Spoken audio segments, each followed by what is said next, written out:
반갑습니다.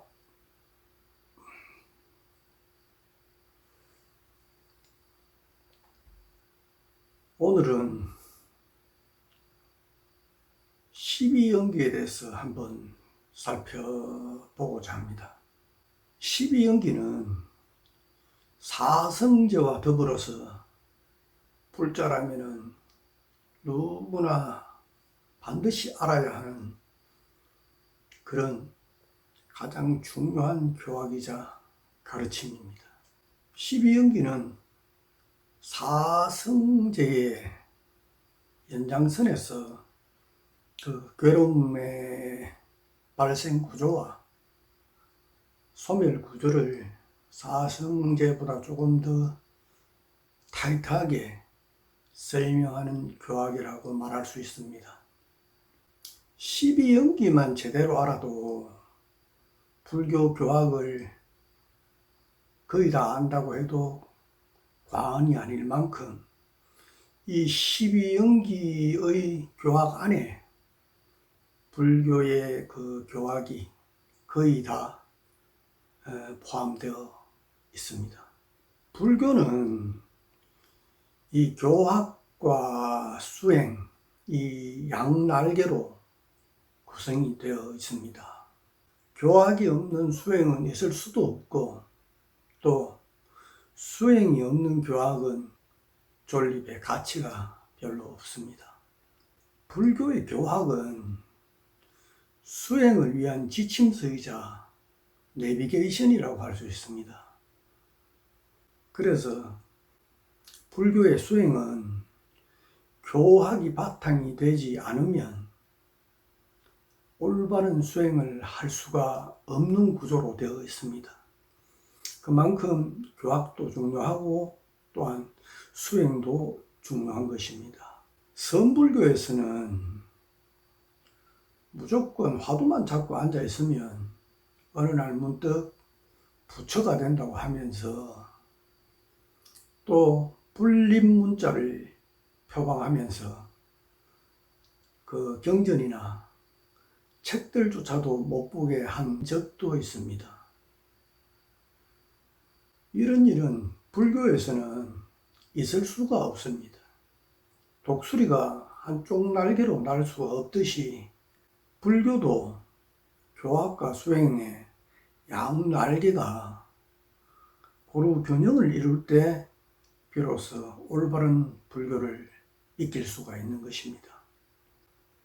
불교의 그 교학과 수행을 간단하게 말씀드리자면은, 교학은 온 12처, 18계, 22근, 사성제, 12연기로 구성되어 있습니다. 또 수행은 사념처, 사정근, 사여의족, 오근, 오력, 칠각지, 팔정도까지 4, 4, 4, 5, 5, 7, 8 모두 더하면 37가지의 수행 방법이 됩니다.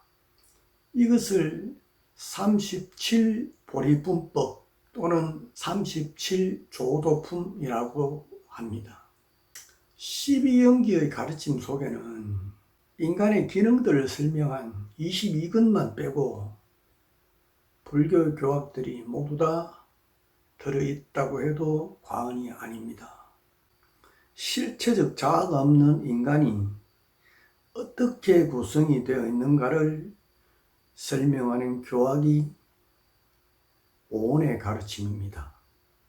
6가지 감각기관과 6가지 감각 대상들을 통한 세계관을 설명하는 것이 12처의 가르침이고, 세계나 일체를 인식하는 과정을 설명하는 교학이 18개설입니다. 또 괴로움의 발생 구조와 소멸의 방법까지를 가르쳐주는 교학이 사성제입니다. 여기서 더 나아가서 윤회와 인과의 법칙까지 설명하는 가르침이 바로 지금 하고 있는 12연기의 가르침이라고 말씀드릴 수 있습니다.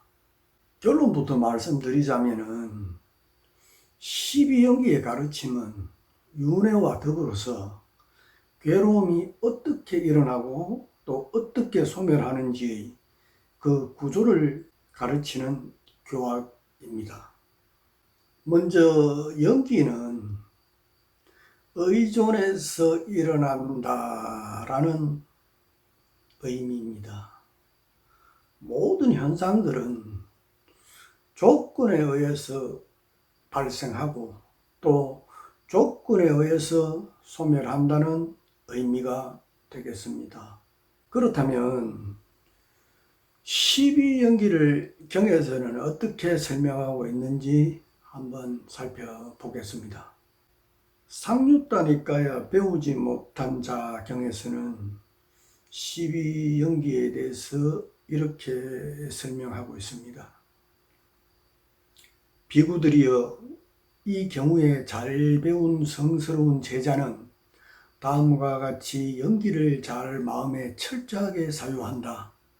이것이 있을 때 저것이 있다. 이것이 일어날 때 저것이 일어난다. 이것이 없을 때 저것이 없다. 이것이 소멸할 때 저것이 소멸한다. 즉 무명을 조건으로 형성이 생겨나고 형성을 조건으로 의식이 생겨나고 의식을 조건으로 명색이 생겨나고 명색을 조건으로 여섯 감각 장소가 생겨나고 여섯 감각 장소를 조건으로 감각 접촉이 생겨나고 감각 접촉을 조건으로 느낌이 생겨나고 느낌을 조건으로 가래가 생겨나고 가래를 조건으로 취착이 생겨나고 취착을 조건으로 존재가 생겨나고 존재를 조건으로 태어남이 생겨나고 태어남을 조건으로 늙고 죽음, 우울, 슬픔, 고통, 불쾌, 절망이 생겨난다.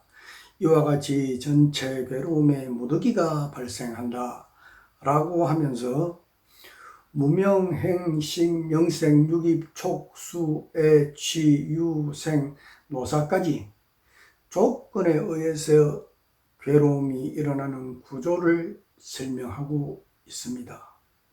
그러면 지금부터 12각지를 하나하나씩 살펴보도록 하겠습니다. 먼저 무명. 이 무명은 빨리어로 아윗자라고 합니다. 무명은 사성제를 알지 못하는 것으로 정의하고 있습니다. 팔정도에서 정견이 사성제를 아는 것이라고 배웠습니다.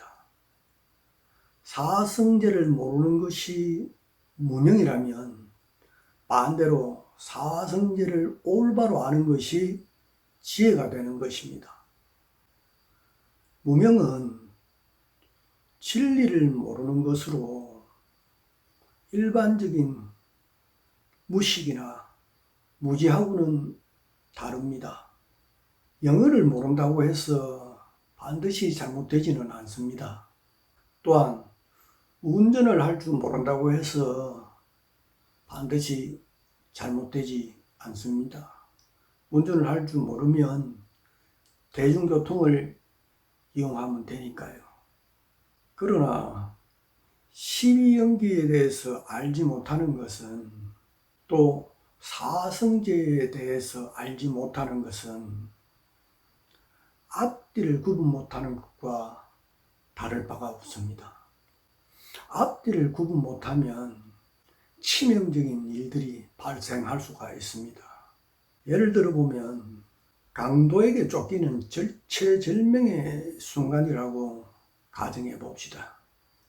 이때 앞으로 뛰어가면 낭떠러지, 즉 절벽이고 뒤로 가야만 살아날 수 있는 탈출구가 보인다고 하면 이때 앞뒤를 구분을 못하면 돌이킬 수 없는 치명상을 입을 수가 있습니다. 이것이 바로 무명이라고 말할 수가 있습니다. 무명은 착각이나 잘못된 생각도 포함이 됩니다. 전도몽상을 무명이라고 말할 수 있습니다. 무명으로 인해서 올바른 것을 바르지 못한 것으로 착각을 하기도 하고, 또 반대로 바르지 못한 것을 바른 것으로 착각을 하기도 합니다. 또 허망하고 실체가 없는 것을 실체가 있는 것으로 착각을 하고 5가지 무더기로 구성되어서 자아라는 실체가 없는 것을 영원불변하는 내가 있다라고 착각을 하기도 합니다. 이것을 유신견이라고 합니다. 이 유신견이 무명에서 발생하는 대표적인 착각이라고 말할 수 있습니다. 좋아 보이는 것을 가지고 싶고 그것을 가지지 못할 때 화가 납니다.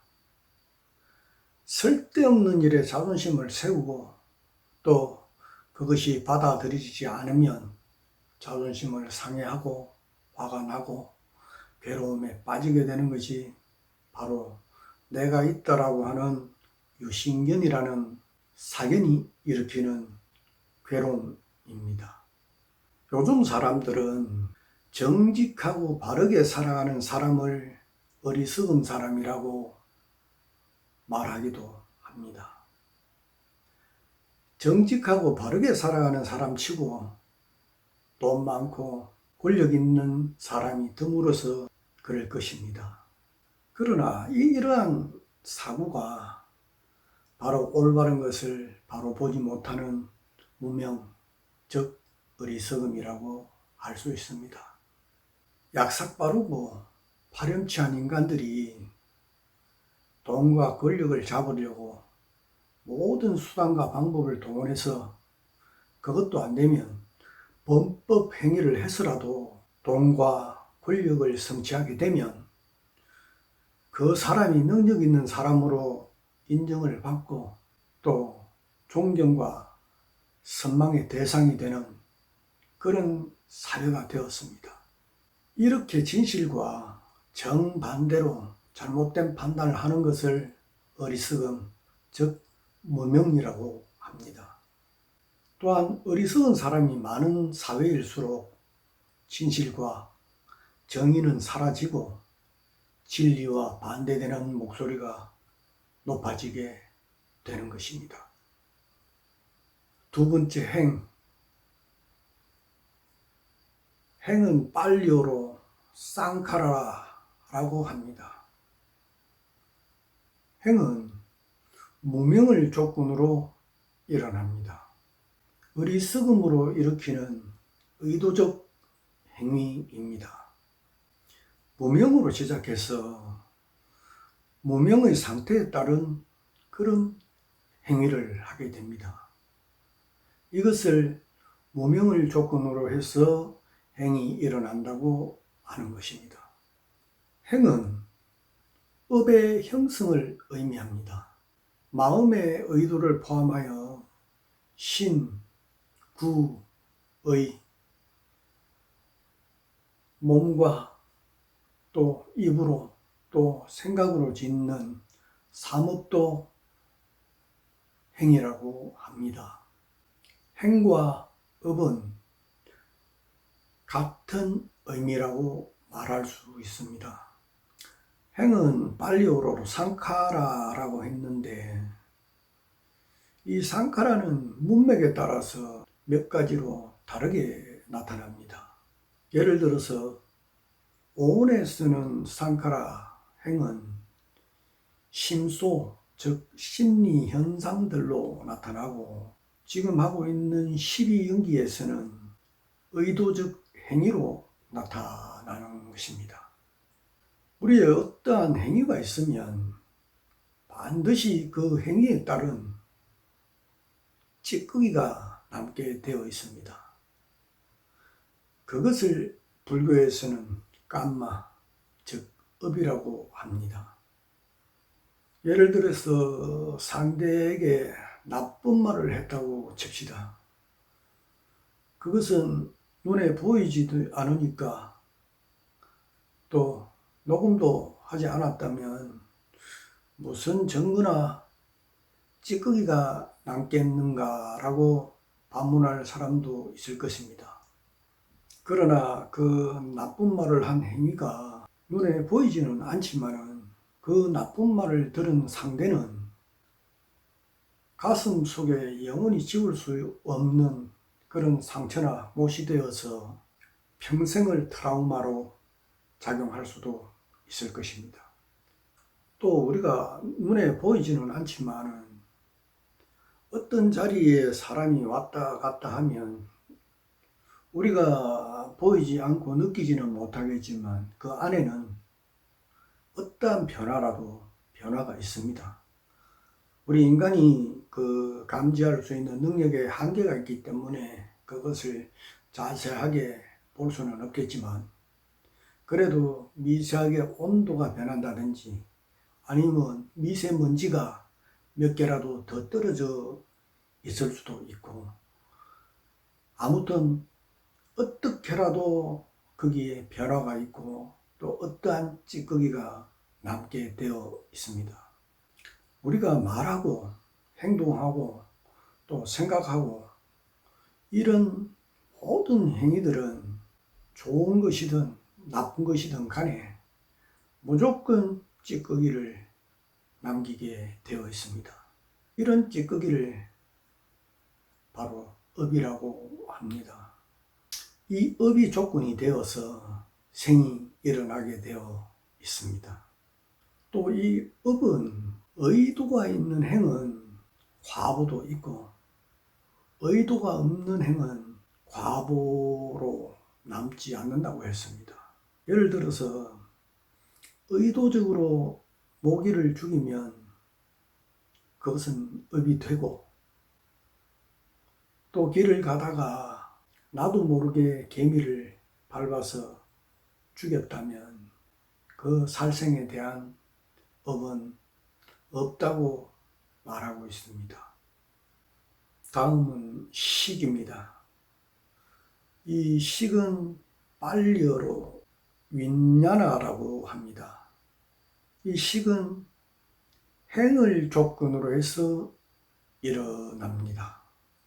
여기서 식은 최초의 마음, 즉 재생연결식을 의미하는 것입니다. 최초의 마음은 재생연결식, 즉 태어남을 의미하는 것입니다. 무명과 행은 과거이지만은 식은 현생을 시작하는 첫 번째 마음입니다. 이때 식은 즉 태어남, 환생이 아니고 재생연결식입니다. 환생은 죽어도 죽지 않고 고정불변하는 자아 또는 영혼이 그대로 남아서 현재로 계승되는 것을 말합니다. 재생연결식은 전생의 마음은 이미 끝이 나서 사라지고 그 마음에 담긴 과보, 즉 업이 연결되어서 새로운 태어남이 일어나게 되는 것입니다. 네 번째, 명색. 명색은 빨리어로 나마루빠라고 합니다. 명색은 식을 조건으로 일어납니다. 명색은 한마디로 몸과 마음이라고 할 수 있습니다. 명은 정신적인 영역이고 색은 말 그대로 물질, 인간의 그 육체를 의미하는 것입니다. 한마디로 마음과 몸입니다. 이것은 보온의 그 5가지 무더기를 마음과 몸, 이 2가지 명과 색으로 딱 구분해 놓은 것입니다. 명은 수상행식원의 마음 작용들과 마음을 의미하고 색은 4대로 형성되어 있는 물질, 즉 육체를 의미하는 것입니다. 5번째, 육입. 이 육입은 빨리어로 사라야따나라고 합니다. 이 6입은 명색을 조건으로 해서 일어나게 됩니다. 다른 말로 육근 또는 육문이라고도 합니다. 6입은 대상을 감각하는 기관인 눈, 귀, 코, 혀, 몸, 또 이 마음 6가지의 감각기관을 의미하는 것입니다. 이 6가지의 감각기관을 통해서 대상을 만나고 비로소 인식 과정에까지 이르게 되는 것입니다. 우리가 산다는 것은 이 6가지 감각기관, 즉 6입이 6가지의 감각 대상을 만나서 각각의 정보를 받아들이는 것입니다. 6가지의 감각기관을 통해서 들어온 정보가 느낌으로 일어나고 그 느낌이 가래로 발전할 때 괴로움과 윤회의 고리에서 허덕이게 되는 것입니다.